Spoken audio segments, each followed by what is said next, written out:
Ассалаумағалейкум құрметті көрермендер, ғажап пен сұмдық арнасына қош келдіңіздер. Хакер.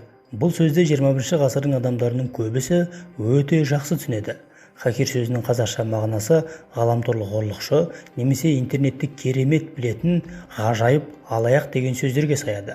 Бірақ осындай алаяқтықпен айналысып жүріп, қайырымдылық жасап, мыңдаған жетімдерді аштықтан құтқарып, мыңдаған кедейлерге баспана алып беру екінің бірінің қолынан келе бермейді.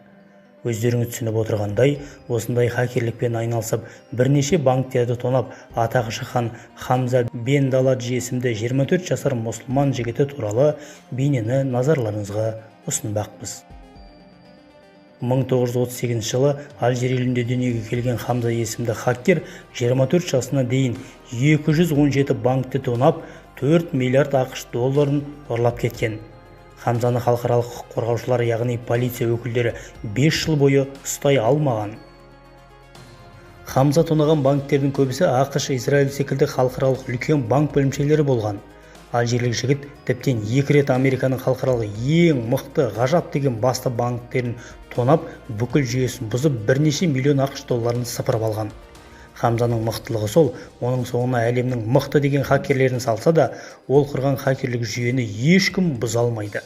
Хамза бұдан бөлек Европалық, америкалық мыңдаған порно сайттарды бұзып будалеттап, яғни өшіріп тастап отырған. Миллиардтап шығынға батқан сайттар мен банктер халықаралық құқық қорғау органдарына қанша арыз түсірсе де 5 жыл бойы түк өндіре алмайды. Хамза еш уақытта бір жерде тұрақтап тұрмаған, әлемнің әр түкпірінде жүріп, өз ісін тындыра берген. Хамза банктерден тонаған 4 миллиард ақш долларын қайда жұмсады деп ойлайсыз? Ол соншалықты көп ақшасы бола тұра шалқып өмір сүрмеген, тіптен үстіне қымбат киім де алмаған. Бар тапқан ақшасын Африкадағы аш балаларға азық-түлік алып беріп отырған, мыңдаған балаларға баспана тұрғызып беріп, бар жағдайын жасаған. Әлемнің әр түкпіріндегі жағдайы нашар деген отбасыларға үй салып беріп, мыңдаған кедейлердің жағдайын түзеп берген. Бұл әрекетін 5 жыл бойы ешкім білмеген де, қайырымдылықты алып жүрген балалар да, үйлі болған мыңдаған кедейлер де өздеріне Хамзаның көмектескенін соңына дейін білмеген. Тек 2013 жылы Хамза Таиланд елінде ұсталғаннан кейін оның ісі әшкере болып, банктерден хакерлік жолмен алған барша ақшасының қайда кеткенін тексергенде, хакерлік жолмен банктерден тоналған ақшаның 95%-ы қайырымдылыққа кеткені дәлелденген.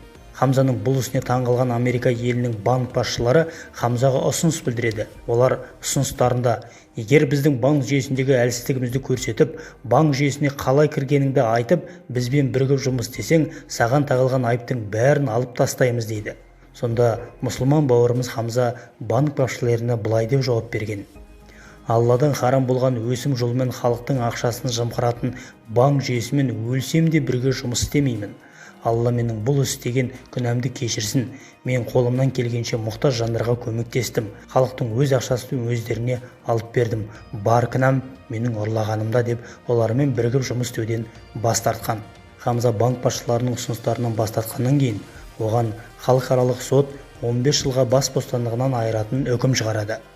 Үкім шыққаннан кейін 5 жылдан кейін Таиланд түрмесінде болған Хамзаны өз елі Алжирге ауыстырған. Алжир билігі Хамза біздің елді күллі әлемге масқара қылды деп қайта соттап, оған өз елдерінің заңы бойынша өлім жазасын кескен.